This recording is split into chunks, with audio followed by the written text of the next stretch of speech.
Trump, who for some reason had a rally in New York. I don't know why. He's not going to win New York, but I guess you never know. And there's lots of thoughts from this appearance because it's quite amazing. But the one I want, hold on. I want the one where he's talking about, hold on, where is it? The guy telling the Harry, talking about Harry. Do you guys have that? Yes, SOT 12. I saw it. Let's listen to SOT 12. We can do all of this and more, but patriotic New Yorkers must get your asses out to vote. Gotta get up. Gotta get up. Harry, get up, Harry. Harry, get your fat ass out of the couch. You're going to vote for Trump today, Harry. Get up, Harry. Come on, let's go. Let's go, Harry.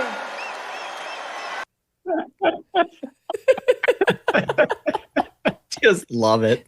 It's a great one knows who GOTV Harry strategy. is, but it's amazing. Yeah. That's the thing. He's funny. He can make fun of himself, of us, of the country if he needs to.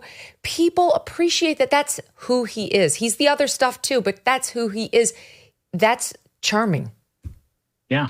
He sounds like a human, which is just after you see those Kamala Harris clips, it's so jarring because he's able to connect with people. Like you'll see media people being like, how do people think that a billionaire is relatable? That's why. He talks like people talk to each other, not like, oh, we'll undo the memory of the past. Like no one can relate to Kamala Harris whatsoever. When he says that, you think of, I know a buddy like a Harry who never votes. It might be a good idea to tell him, Harry, get off your ass. This year you're going to vote. Yeah. Everyone laughed because everyone can relate to that. Yeah. So, that's a brilliant maneuver by him. And also the reason I think he's in New York, that's brilliant too. That's where we're going to pick up House seats. That's where we're going to defend House seats. And when he becomes president, we need the House. Yeah. So he's showing up at that rally. That energizes a lot of those voters, like all through Long Island. Yeah. Those people are going to be juiced and ready to go. Yeah. In 2022, our majority was basically entirely banked on the gains in New York and California that we had. Yeah. Yeah. That's what he's doing. Yeah. Because he was in Long Island, which is they actually can win Long Island. That's where we have Republicans on Long Island, in Staten Island, and up north where I grew up. It's the city that's blue as blue can be. Here's a little bit more. So when he shows up, like a boss. They were really happy to see him. Take a look at the reception he got in SOT 8. Look at the number of people there, you guys. Stadium.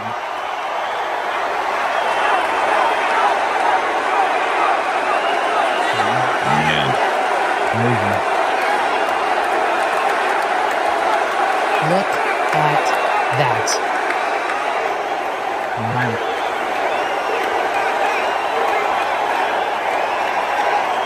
Wow. Amazing. Right? It's incredible. They It say really it was is some incredible. 16,000. I'm sure Trump is online right now saying it's 160,000, but it was a lot. It was a lot either way. But, I think one of the things that Trump has that's really, really hard to find in anyone, and certainly is like a great contrast with Kamala Harris, is that he's got multiple gears. He does the stadium tour and the big stage stuff, and he's funny and he's witty and he's got all this stuff. But he's also really, really good in a room full of 8 people. Yeah. And the people who've spent time with him, maybe for the first time in a small room, like they come away with a real positive impression of him. Like, have you ever heard of anyone being like, hey, I went to meet with Kamala Harris today and we sat on her couch and man, she's just the best. Yeah. Holmes, look what happened with the Teamsters. Yeah, right. Right. They had one meeting with her. They were like, for the first time ever, we're not going to endorse the Democrat. Ashbrook always makes this point because it's sort of like, it comes up every cycle is like, let so-and-so be so-and-so. Yeah. And Kamala Harris is like the only candidate in history where you never hear that advice. Right. Yeah. Right. Just let Kamala be Kamala. It's like, please, no. Dear God, Yeah. hide her. You only have 45 days. Don't let her do that. No, there's an Axios report out today talking about how the plan is keep her and Walz the hell away from the press. And you have to admit, it's a good plan. It was 100% what you guys would be advising if she brought you in on how to win. Am I wrong? Oh, yeah. I mean, if you have that dumpster fire that's just waiting to be ignited with gasoline, no, you hide that thing in back. I mean, they did a version of it with Joe Biden in 2020. That's right. For different reasons. For her, it's like we were saying, I think last time we were together, Megan, the problem that she's got is there's no way to completely bottle it up because any public appearance runs the risk of abject catastrophe because she's just that bad. So they're just trying to mitigate the damage. Yep. But every time she walks out of the front door of the Naval Observatory where she lives up in the vice president's residence, it's a problem. And they know it's a problem. And I think this is, like Holmes says, this is a major problem because essentially this is an admission that campaign can only play defense. They just want to make sure there's not any more bleeding. They can just hold out for 45 days.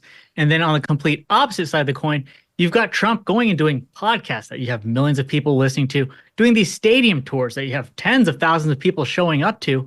He's actually going on offense, trying to gain ground, trying to get more people on his side that are out there and who feel like this economy is terrible, the border's in crisis. And all that Kamala's team can do is say, we got to run out the clock. We got to hope we're at numbers enough that we can just watch the clock run out. But think about that. She can't even talk about the job she wants. If you were interviewing somebody for a position and they can't even talk, like if you were interviewing somebody to fill out spreadsheets for a living and they can't talk about what they would do in that job, you'd be like, I'm going to find somebody else. She's not trying to fill out spreadsheets. She's supposed to be in charge of the free world. Yeah. And she can't even talk about the job. I mean, that is, red flags are real. Yeah. I feel like that's the sign. Everybody is looking for the sign. That's the sign. That's it. So meanwhile, you got Trump, who charms this crowd. And I want to show you a little bit more of this Long Island rally because it was pretty extraordinary. But before he went out there, he met with this little boy, Liam, who has made the news before. Trump, I believe, sent him a special birthday gift. It was a signed photo of Trump. And he was so sweet. He was overwhelmed. And so this boy shows up backstage to the Trump rally. And he, as I say, I believe it's a brain disorder that Liam suffers from, but clearly he's special needs. And that can be awkward for some people to be around, especially, a 78-year-old guy. Maybe he'll know how to handle this. Maybe he won't.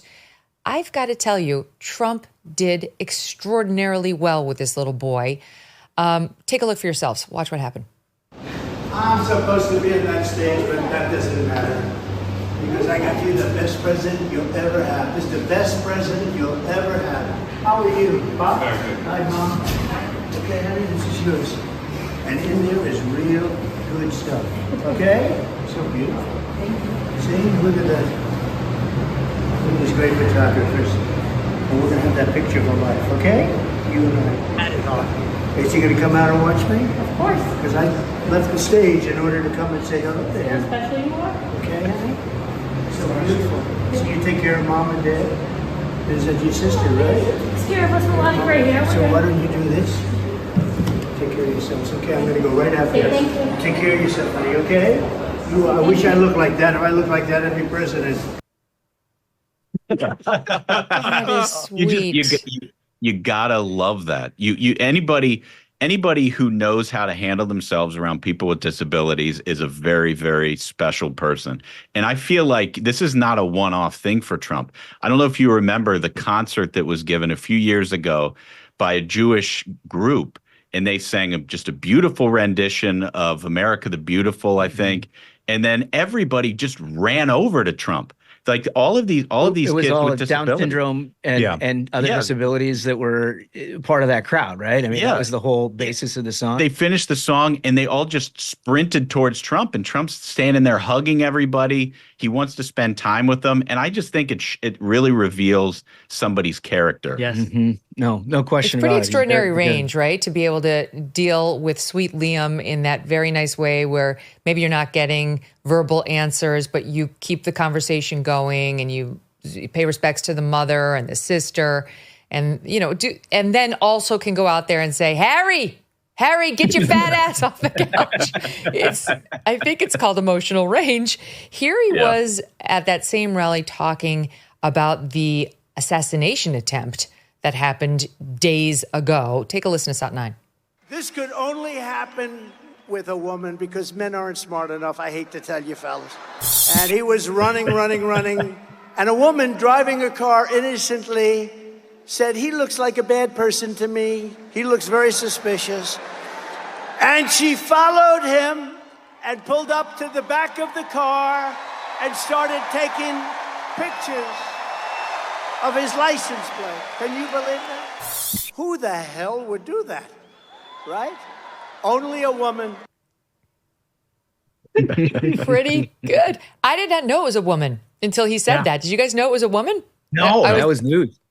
What do that they was call news. Women's intuition? That's right. Yeah. No, it's a real thing. Oh, man. But he's right. Who the hell would do that? If you see a man running and he gets in his car and starts speeding away, like, I might take a photo. I don't think I'd follow the man. I'm not sure I'd follow. I don't know exactly how it went down. But anyway, I love that he called it out and that, you know, he told the story. And now we've learned a little bit more. And he said he really would like to meet her, which absolutely has to happen.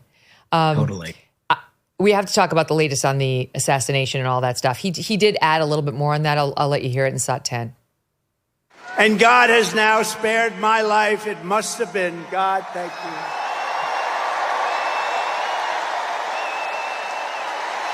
you. Not once, but twice. And there are those that say he did it because Trump is going to turn this state around. He's going to turn this country around. He's going to make America great again. And maybe. And we're going to bring back religion into our country. Bring it back. These encounters with death have not broken my will. They have really given me a much bigger and stronger mission. They've only hardened my resolve to use my time on earth to make America great again for all Americans, to put America first. I gotta say, guys, what do you notice there? He's on prompter, and he's sticking to prompter, and thumbs up on that decision. That's what we needed more of at the RNC and over the past 8 weeks. No question about it. It's a powerful message. It's undeniable, right? I mean, look, I think there are elements of the electorate who have a hard opinion about Donald Trump for the inverse reason that they don't see the kind of emotional range that we've just shown here in the last 5-6 minutes, and they think he's hard to relate to. They think he's mean. They don't like his tone or whatever. Watch that. Yep. You know, and in the context of the election that we're in, the proximity to the election day, that stuff is really, really important because we're talking about 50, 60,000 votes max in 6 or 7 states. This is going to come down to somebody who didn't vote for Trump in 2020 because they thought he was sort of a dick. And they see that kind of thing, and it's like, well, I don't know, man. Maybe God's plan is bigger here. Maybe this, you know, it speaks to people in a different level. He keeps that kind of messaging around the traditional, what everybody loves about Trump stuff. He can knit together a coalition here. It's not only going to win, but I think it's going to surprise some people in some other states that they've written him off in. The Michigans, Wisconsins, Arizona, you know, other places in Pennsylvania, which looks tight as a tick. You know, I have friends. Well, one dear friend of mine just said this to me the other day, who genuinely believe Trump will win because of that head turn that saved his life. In other words, God saved him for a reason. And like, why would God have done that? You know, if he weren't going to win this election. I realize what we need is people to actually get out and vote on November 5th and not like you can't leave it in the Lord's hands. But it does feel like divine intervention. And I think it was smart of Trump to raise that. Republicans tend to be more religious than the left. And he knows the crowd he's speaking to. It's more conservative in Long Island. And I think he was on point to just stick to the script there, deliver what was an important message about what happened to him, you know, sticking to the prompter, right? Like he's obviously very comfortable off prompter, unlike his opponent. But that led to a pretty poignant moment. And then when he swung by later and visited the set of Gutfeld, he, in his typical self, in his typical, you know, personality, made fun of the whole thing a little, which is good. I mean, to me, this shows emotional resilience, right? Like, as if I had just been almost shot at, I would not even be in public, never mind at a rally and on Gutfeld. But here he is in SOT 14. Mr. P, how's your golf game? Well, haven't been thinking about it too much lately. was, I always said golf is a very dangerous game. It really is. It really is, especially if they're playing with you. Yeah, it's true. That's What, that was a mean joke? Pretty sad. Did you, if they had told you that the shooter was there, would you have tried to take him out with your 3-wood? I think so. Yeah. I think so, if I knew. Actually, the Secret Service did a great job. They saw the barrel of a gun, big gun. Yeah. And it came out through bushes.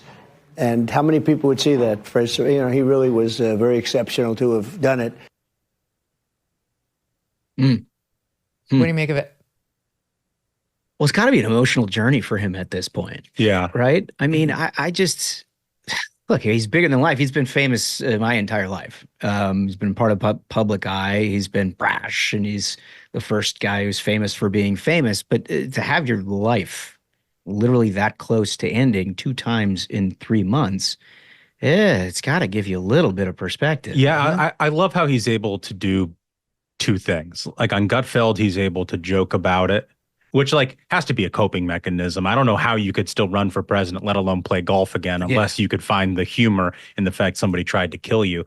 But back to your earlier point, Holmes, he's also been able to use these attempts on his life as a way to make a positive case for his election. Mm-hmm. And he has not been as strong at doing that in other cases. He's always been really great at pointing out the failures of the system. And that's why he was elected in 2016. But this time's different because he's had the job. Yeah. And so making this positive case, this emotional case that's going to get that swing voter in the suburbs of Philadelphia to be like, I'm going to give Donald Trump another chance is so, so important. You know how much my family and I love our dogs, Thunder, and yes, even sweet Strudwick. I can't imagine life without them. They've got a great life and they're lucky. But some dogs are not so lucky. And that's why I'm glad to tell you about Delta Rescue, the largest no-kill, care-for-life animal sanctuary in the world. They've rescued thousands of dogs, plus cats and horses too. They provide all their animals with shelter, safety, and most of all, love. And they've been doing it for more than 45 years now. Delta Rescue relies solely on contributions to stay open, and giving can bring tax benefits too. Speak with your estate planner about how you can grow your estate while helping animals in need. And check out the estate planning tab on their website to learn more. We love our Thunder and Strudwick, but would love it if other dogs who need love and attention and a home can find those too. Visit deltarescue.org today to learn more. That's deltarescue.org. Thanks so much for watching. If you like what you just saw, hit the subscribe button for more clips and full episodes.